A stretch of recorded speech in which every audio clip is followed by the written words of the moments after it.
Hi guys. Hey people. Hey people. Hey people. No, no, no, no, no, no, no. Hello mamas and mommies. Ow! Hi Nanlu. Hi Bujulu. ఎవరురా నువ్వు ఇంత talented ఉన్నావు? Hey all you Axaholics. Welcome to my YouTube channel. I know కాస్త G బల్పులో వినిపిస్తుంది కానీ మన YouTube channel ని promote చేసుకోవడానికి యథవేషాలన్నీ తప్పవు. నేను ఒక రివ్యూ సిరీస్ స్టార్ట్ చేయబోతున్నాను. తెలుగు సినిమాలన్నీ తెలుగులో ఇస్తాను, వేరే భాష సినిమాలన్నీ ఇంగ్లీష్ లో ఇస్తాను. అంటే English, Hindi, Malayalam, Tamil etcetera. Of course తెలుగులో కూడా కాస్త తెలుగిష్ వస్తూ ఉంటది, ఎందుకంటే నాకు ఈ తెలుగు రాదు హే. స్కూల్లో రాయటం చదవటం నేర్చుకోలేదు హే. అందుకే మీరే కాస్త దయ చూపించి లైక్ కొట్టండి, షేర్ కొట్టండి, సబ్స్క్రైబ్ చేసుకోండి. And please don't forget comment చేయండి ప్లీజ్, ఎందుకంటే I believe that YouTube algorithm works well if you comment down below. ఇది నా వెరీ ఫస్ట్ రివ్యూ కాబట్టి కాస్త టైం తీసుకుంటది. అండ్ ఎండ్ లో ఒక ఇంట్రెస్టింగ్ కాన్సెప్ట్ ఇంట్రడ్యూస్ చేయబోతున్నా. I'm going to try something new, so please stick around. అసలు time waste చేయకుండా డైరెక్ట్ గా రివ్యూలోకి వెళ్ళిపోదాం. ఇవాళ నేను రివ్యూ చేయబోయే movie court, state versus nobody, directed by Ram Jagadeesh, produced by Prashanti Tipirneni and presented by మనం అందరం ఎంతగానో అభిమానించే యాక్టర్ న్యాచురల్ స్టార్ నాని. నేను మూవీకి యాక్చువల్లీ చాలా అప్రిహెన్సివ్ గా వెళ్ళాను, ఎందుకంటే based on what I heard from the reviews and నా ఫ్రెండ్స్ చెప్పింది, I thought this was going to be a very amateurish movie. You know like low budget movies ఎలా ఉంటాయి, టెక్నికల్ వాల్యూస్ అంతా బాగోకుండా, క్వాలిటీ అంతా లేకోకుండా. కానీ I was very surprised. 5 or 10 minutes into the movie I could see that అన్ని చాలా fine గా చాలా బాగా చేశారు. సౌండ్ కానివ్వండి, సినిమాటోగ్రఫీ కానివ్వండి, యాక్టింగ్ కానివ్వండి, everything was very nice. And అందరూ కూడా యాక్టింగ్ గురించి ఎంతో మాట్లాడుతున్నారు, ఎస్పెషల్లీ శివాజీ గురించి. Of course he did a really good job, ఆయన గురించి చెప్పనవసరం లే, he hit it out of the park. But even వేరే లీడ్ యంగ్ రొమాంటిక్ కపుల్ ఎవరైతే ఉన్నారో వాళ్ళు, వేరే మెయిన్ యాక్టర్స్ కానివ్వండి, లేకపోతే సైడ్ రోల్స్ కానివ్వండి, ఆల్మోస్ట్ ఎవ్రీబడి చాలా చాలా బాగా చేశారు. Acting was top notch. Rohini గారు కానివ్వండి, Harshavardhan or anybody else. And especially ఆ లీడ్ కపుల్ గురించి చెప్పాలి. ఆ అబ్బాయి హర్ష్ రోషన్ ఫస్ట్ నుంచి లాస్ట్ వరకు తన క్యారెక్టర్ ని చాలా బ్రిలియంట్ గా పోర్ట్రే చేశాడు. అండ్ ఆ అమ్మాయి, I think her name is Sridevi, తను మాత్రం అద్భుతంగా చేసింది. ప్రతి చిన్న డీటెయిల్, ప్రతి చిన్న న్యూయాన్స్ ఎంత బాగా చేసిందంటే నాకు I just fell in love with her acting. Even వాళ్ళ లవ్ స్టోరీ కూడా చాలా రియలిస్టిక్ గా, చాలా క్యూట్ టౌన్ ఫీల్ తో చేశారనమాట. వేరే సినిమాల్లో జనరల్ గా హీరోయిన్ ఇంట్రడ్యూస్ చేయాలంటే ఎలా చేస్తారు, ఏ అనాథాశ్రమంలోనూ పిల్లలకి ఫీడ్ చేస్తూ, లేకపోతే గ్రాండ్ ఫాదర్ కి ఏదో చేస్తూ, ముగ్గేస్తూ. ఇక్కడ అలా కాకుండా ఫస్ట్ హీరోయిన్ ఇనిషియేటివ్ తీసుకొని అబ్బాయికి ఒక ప్రాంక్ కాల్ చేసి చిలిపిగా మాట్లాడి, అలా వాళ్ళిద్దరి మధ్యన సంభాషణ ఫోన్ కాల్స్ ద్వారా జరుగుతూ ఉంటది. అండ్ అది కూడా చాలా నాటు వైజాగ్ భాషలో చిలిపిగా ఇద్దరు నేర్పించుకుంటూ, ఆల్మోస్ట్ బార్డర్ లైన్ తిట్టుకుంటూ, అది నాకు చాలా న్యాచురల్ గా చాలా బాగా అనిపించింది. And I was totally hook. And acting తో కంటిన్యూ చేస్తూ లీడ్ యాక్టర్ ప్రియదర్శి గురించి చెప్పాలి. మనందరికీ తెలుసు ప్రియదర్శికి ఒక యూనిక్ స్టైల్ ఆఫ్ యాక్టింగ్ ఉంటది. లైక్ కాస్త సాఫ్ట్ స్పోకెన్, అండర్ ప్లే చేస్తూ ఉంటాడు. చాలా రోజుల తర్వాత, చాలా ఫిల్మ్స్ తర్వాత తన స్టైల్ ఆఫ్ యాక్టింగ్ ని చాలా బాగా యూటిలైజ్ చేసుకున్నారని చెప్పాలి ఈ సినిమాలో. ఎందుకంటే ఈ సాఫ్ట్ స్పోకెన్ లాయర్, ఇంకా ఈ అబ్బాయి ఎవరైతే ఉన్నారో whose character name is Chandru, they are faced against heavy odds. Like ఈ antagonist who's a feudal patriarch played by Shivaji, and ఈ కన్నింగ్ లాయర్ హర్షవర్ధన్ ఎవరైతే ఉన్నాడో, he already turn the case on its head and almost judgment కి ready ఉంటారు, ready to punish the boy. ఆ టైంలో ఈ soft spoken lawyer వచ్చి దాన్ని మళ్ళీ తవ్వుకొని తీసుకొచ్చి కేసుని ఒక fresh new lease of life ఇస్తాడు, కేస్ కి కూడా అండ్ ఆ అబ్బాయికి కూడా. ఫస్ట్ హాఫ్ మాత్రం it was really very good, కానీ సెకండ్ హాఫ్ లోనే కాస్త ప్రాబ్లమ్స్ వస్తాయి. టెక్నికల్ క్వాలిటీస్ కూడా ఏవైతే ఫస్ట్ హాఫ్ లో బాగుండినాయో, సెకండ్ హాఫ్ లో కొన్ని టోనల్ ఇన్కన్సిస్టెన్సీస్ ఉన్నట్టు నాకు అనిపించింది. అపార్ట్ ఫ్రమ్ దట్ ఈవెన్ ఆ బ్యాక్గ్రౌండ్ కూడా అండ్ సెట్టింగ్ కూడా కొంచెం 90s సెట్టింగ్స్ కి వెళ్ళిపోయినట్టు ఉంటది. ఈ మెయిన్ ఫ్యామిలీ ఎవరైతే ఉంటుందో యాంటాగనిస్ట్ ఫ్యామిలీ, వాళ్ళైతే ఒక పేట్రియార్కల్ కన్జర్వేటివ్ ఫ్యామిలీ అన్నట్టు చూపిస్తారు. బట్ సెకండ్ హాఫ్ లో ఈవెన్ వేరే లాయర్ ఫ్యామిలీ, హీరో ఫ్యామిలీ, వాళ్ళందరినీ కూడా ఒక చాలా కన్జర్వేటివ్ సెటప్ లో తీసుకెళ్లి పడేస్తారు. And also not much mention of mobile phones కానీ, ఏఐ కానీ ఆర్ టెక్నాలజీ కానీ అప్పుడప్పుడు ఉంటది, but not so much. So it all feels like కొంచెం డేటెడ్ అనిపిస్తుంది. అపార్ట్ ఫ్రమ్ దట్ ఈ యాంటాగనిస్ట్ ఒకసారి ఒక అన్నెసరీ ఫ్లాష్ బ్యాక్ లోకి వెళ్తాడు, అసలు కేసు మొత్తం ఎలా మొదలైందని చెప్పడానికి. అండ్ అదొక total 10 minutes or 10 to 15 minutes footage ఉంటుంది, which was totally unnecessary and just run time ని కాస్త పెంచడానికి అని అనిపించింది అంతే. మీరు చాలా మందికి ట్రైలర్ నుంచి అర్థమయ్యే ఉంటది, ఈ మూవీ మెయిన్ గా పాక్సో యాక్ట్ మీద నడుస్తూ ఉంటది. లైక్ ఈ అబ్బాయి మీద పాక్సో యాక్ట్ వేస్తారనమాట, apart from kidnapping, molestation, force and all that. POCSO act అంటే ఏంటి? Protection of children from sexual offences act 2020లో పాస్ అయింది ఇండియాలో, which is a very stringent act.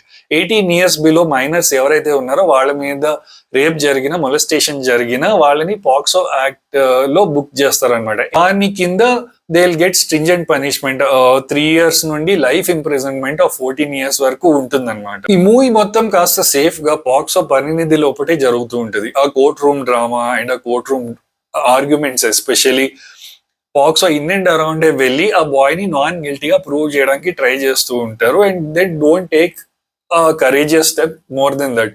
C Vanaja అని ఇంకో ఫేమస్ జర్నలిస్ట్ అండ్ యూట్యూబర్, ఆవిడ review చేస్తూ మూవీలో she mentioned about Romeo and Juliet law.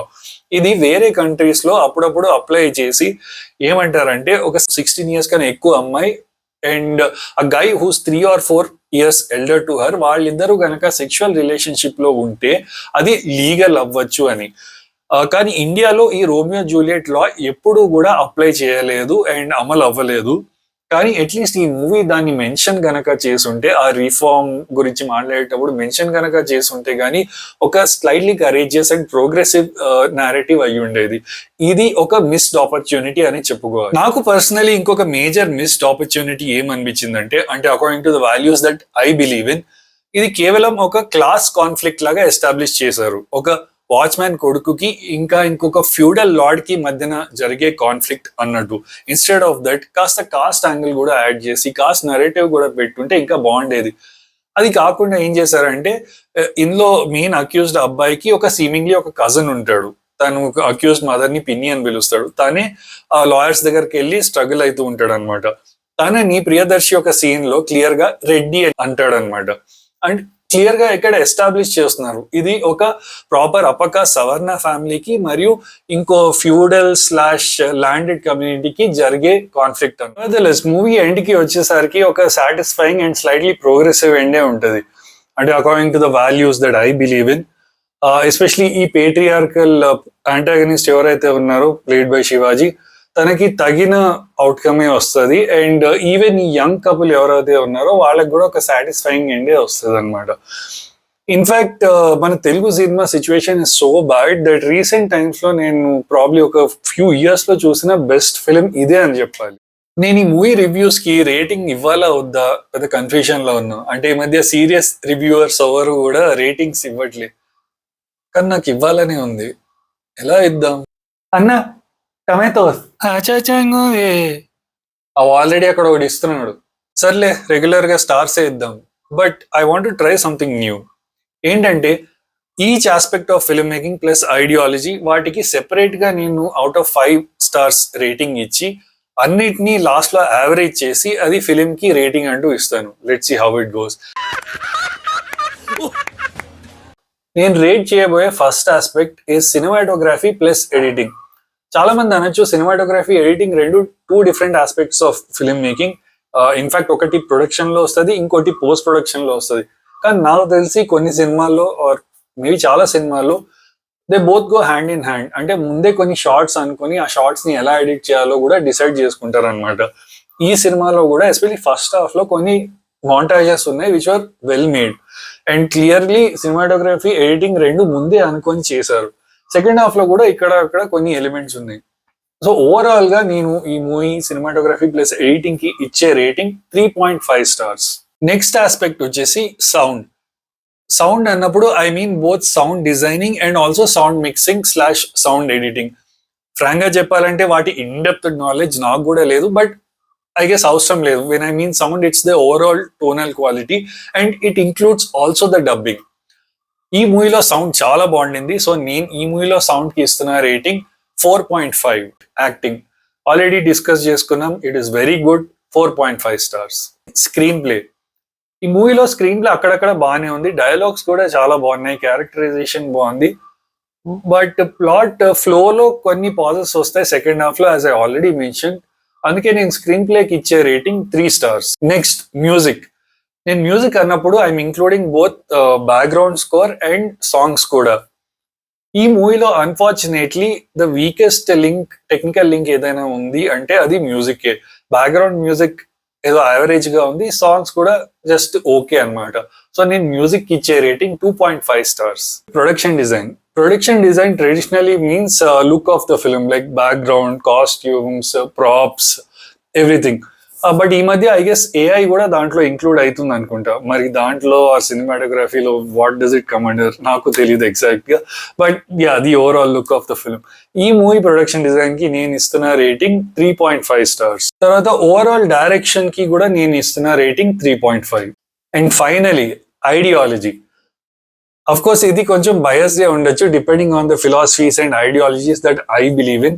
And ఇక్కడ నేను ఐడియాలజీని క్లియర్ గా స్క్రీన్ ప్లే నుంచి డిఫరెన్షియేట్ చేస్తున్నా. So this is the only aspect which is not exactly a technical parameter of the film అనమాట.